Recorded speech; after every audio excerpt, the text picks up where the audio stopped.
Hello everybody and welcome to our living room here in our home in Brittany in northwest France, and our channel Frugal Queen in France, which is all about saving money, frugal and thrifty living. If you're here for the first time, you're really welcome. If you're coming back, you're very welcome too. My name is Jane. My husband Michael is behind the camera. We're British, early retirees, debt and mortgage free, and living a thrifty and frugal life here in Brittany in France. So let's take a look at what we're going to talk about today.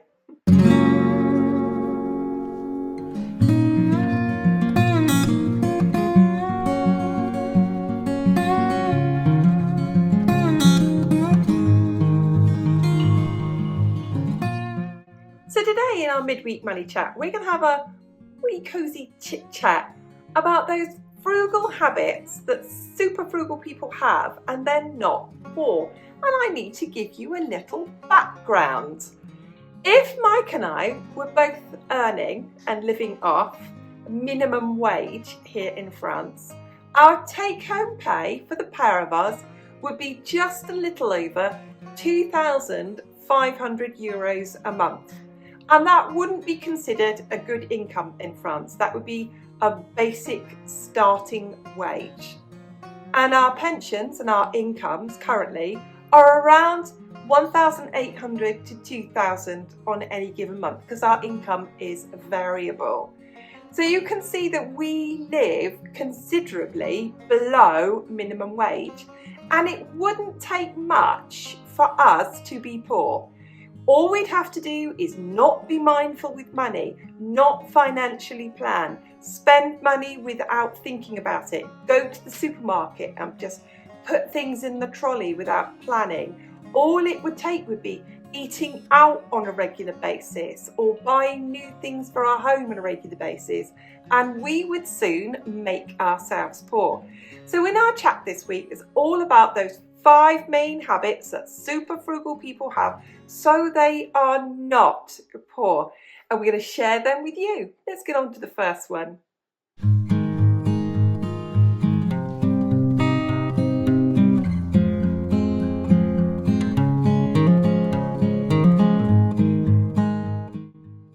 Now, the first habit that frugal people have, no matter what their income is, even if like us they have a low income, they prioritize savings. They prioritize that as the number one line on their budget. Then they live off what is left. That means they make for themselves a small financial cushion. And you might think to yourself, well, what do you do if you haven't got much money? What does that actually look like? An experience that Mike and I both have is that as young people, as sort of 16, 17, 18-year-olds, we both had part-time jobs in supermarkets, and we saw people saving money on a very regular basis. They might come in with their wage packet. Remember those little brown envelopes in the UK with your wages written on the front of it and getting paid weekly? And then they would go to the supermarket, they would spend their set amount of food, and within that, they would buy those supermarket savings stamps. It was a habit. You saw the same people come to the same till. Hello love, I'll have £2 of savings stickers in my book, please. And we saw people do this on a very regular basis. And it doesn't matter how you save or how much you save, or even if you're just living like some people do on a pension, putting aside that tiny amount every single month and living off what is left creates that financial cushion. It means that you can save for an emergency fund. It means that you can prioritize savings for short-term savings too, for those sinking funds or short-term savings pots. And it is a habit that frugal people have. And as I said in my introduction, it would be very easy for us on our low income to make ourselves poor if we didn't do that. So there's number one. The greatest habit of frugal people is they save first and they live off what is left.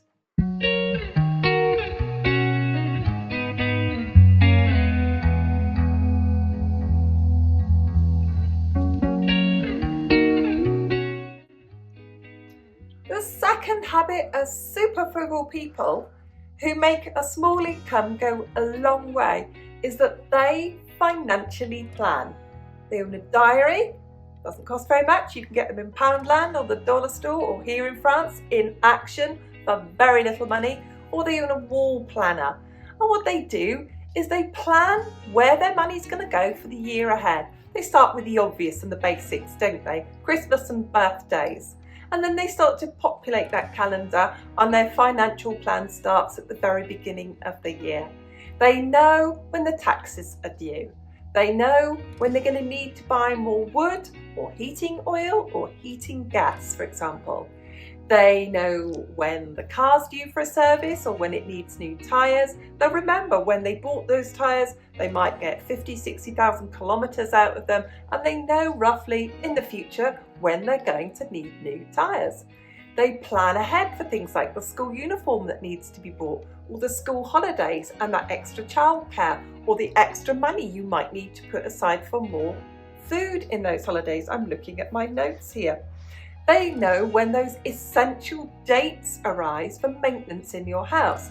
So for example, we know here in France, legally, we have to have our chimneys swept every single year. We have to book that. We have to know how much that's going to cost. Our pets need their vaccines. We know we have to pay for that. We know we have to put money aside for that. We know, for example, those funds in the future. We know things, for example, like washing machines are not immortal. Cars are not immortal, and we make plans for how we're going to replace those in the future. And that is why frugal people with those have that habit of not living paycheck to paycheck.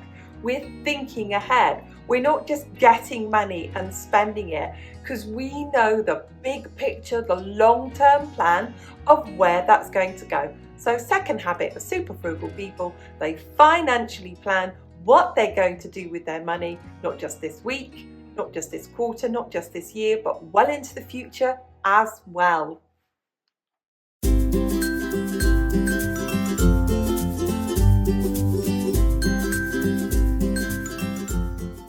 The third habit of super frugal people, which stops them from being poor, and we've already discussed this at the beginning, haven't we? That it doesn't take much if you're on a low income to make yourself poor. Well, the third habit they have is they don't waste anything. Now, when we think of waste, we primarily think of food waste, don't we? Well, there's no waste for frugal people. They're meal planning, they're stock checking what they have, they use up what they have, they don't waste food.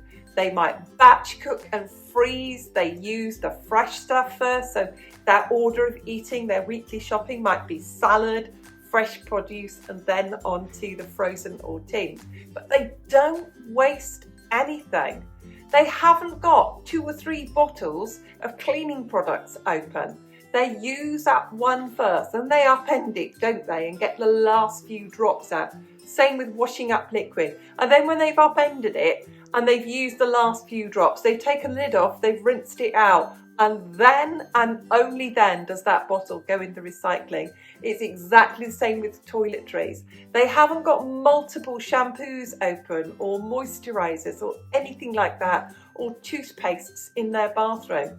They're using up that one. Same as the cleaning products, it's upended, the last few drops come out, and then it's rinsed out.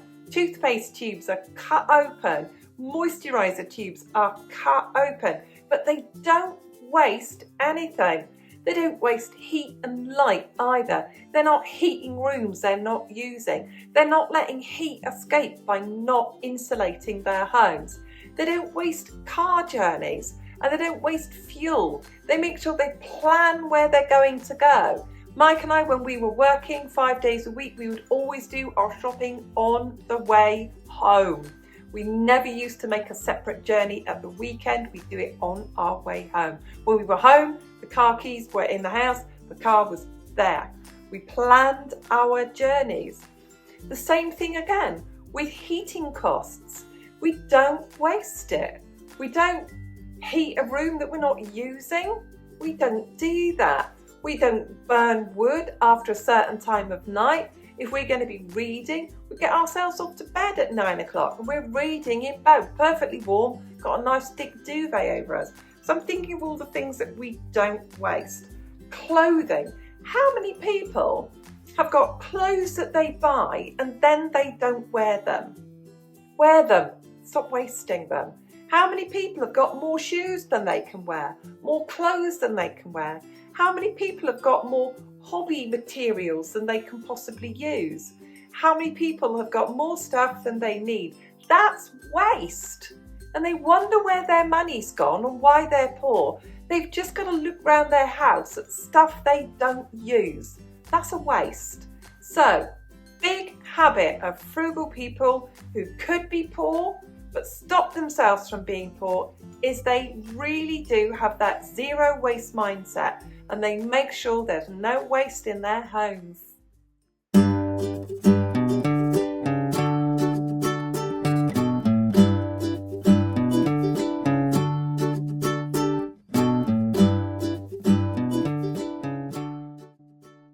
So that takes us on to the fourth habit. And number 4, is it a habit or is it a character trait? I'm going to call it a habit. Number 4 is that frugal people are definitely different from the mainstream and they're proud of it and they're happy about it and they embrace it. Let's think about the normal part of mainstream. The normal part of mainstream is that you have the best house you can possibly afford. You push yourself a bit, you might have a bit of a big mortgage, but you've got that fabulous house. Another thing might be you have a really nice car. Yeah, you might have to have car payments and you push yourself a bit. You might have that super holiday every year. On the one hand, you might save up for it, but on the other hand, you might use your credit card and pay it off in time to have next year's holiday. Frugal people are really different, aren't they? And they're proud of it, they embrace it and they're happy about it. They don't need the show-off house. They are really happy to have the modest house, the smaller house, the house that suits them. They're really happy to have the second-hand car, the reliable car that they have serviced, that they make sure that they keep in good running order. And they are happy with that. They're okay just to go for a quick coffee after work, maybe at Christmas time when people from work go out. They don't feel the need to buy the new clothes and go on the big works do. They're really okay with saying, no, you're all right, I don't want to go on that. They're okay with that. They're really happy to wear the same clothes, nice, clean and tidy, smart, comfortable clothes to work again and again and again. They're not worried about what you think about them. They know they're clean and tidy. They might be really happy to have second-hand items in their home. They don't mind that you don't like them. They're happy with them. So frugal people have the habit of being different from the mainstream. They're happy with it. And I always know when I have these chats with people that some people watching, and I know because they might leave a comment and it's cool. Oh, I couldn't do that. Oh, I wouldn't live like that. Oh, I wouldn't be happy to live like that. Oh, I want to go out for coffee and cake and eat dessert and all the things. And that's absolutely cool. But this frugal person with her habits and most frugal people with their habits, they're happy to be different. They embrace it. They enjoy it.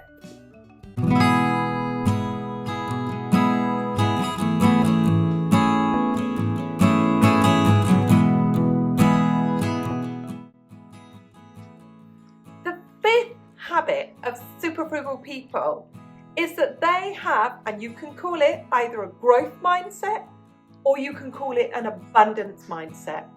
You can say that they're practicing these daily acts of positive affirmation, but they really do have this can-do attitude. And that turns itself into habits and practices that they put into every day of their lives. So if they can't do something, they can't have something, they don't have something, they find ways of doing it. I was just thinking of my dad, who I think is 83. His first go-to, if he doesn't have something or he needs something, is, can I make it? If he needs something, can I make it? It's a great mindset to have, and he's still got it at that age, and he's a great example to us.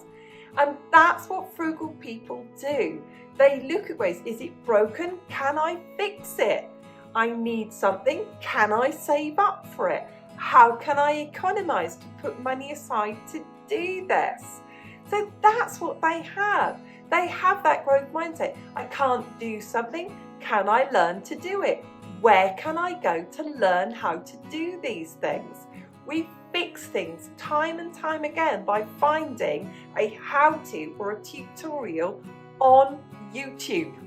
We've looked for advice all over the place, whether it's Pinterest or Instagram. We found out those ideas. We've used the universe as our university.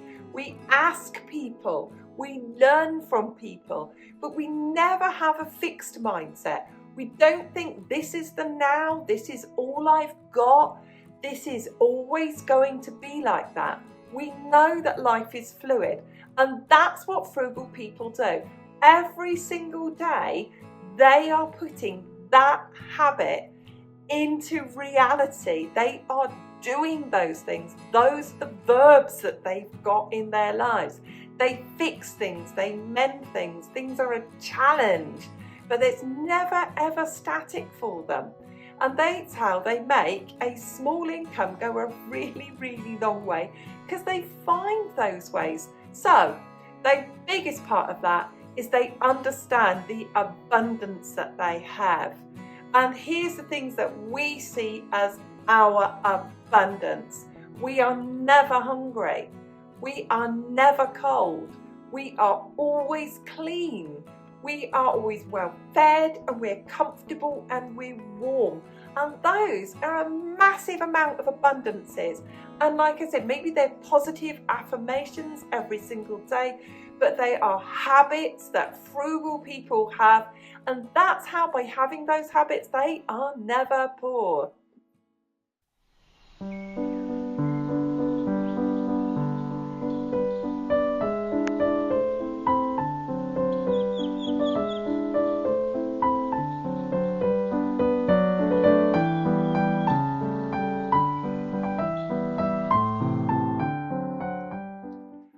We really hope that you enjoyed our midweek money chat this week about 5 habits of super frugal people, and it stops them from being poor. But I love your comments too. Are there any more habits, things that you do maybe on a very regular basis or even daily basis that we missed out, that we could add to that list? Because it would be very easy, wouldn't it, to make ourselves poor if we didn't have these habits. Thank you to everybody who watches. If you enjoy our video, please give it a like, because it really helps the algorithm and helps our channel grow. Now, we are very close to 15,000 subscribers, and we really do appreciate every single person who's subscribed, because again, that helps our channel grow. And if you're not a subscriber, come on, join the family, and there's a little bell down there. If you hit that, you'll never miss our new videos. Just leaves me to say, on behalf of Mike and I, thank you to everybody who watches, and we'll see you again soon. Goodbye for now.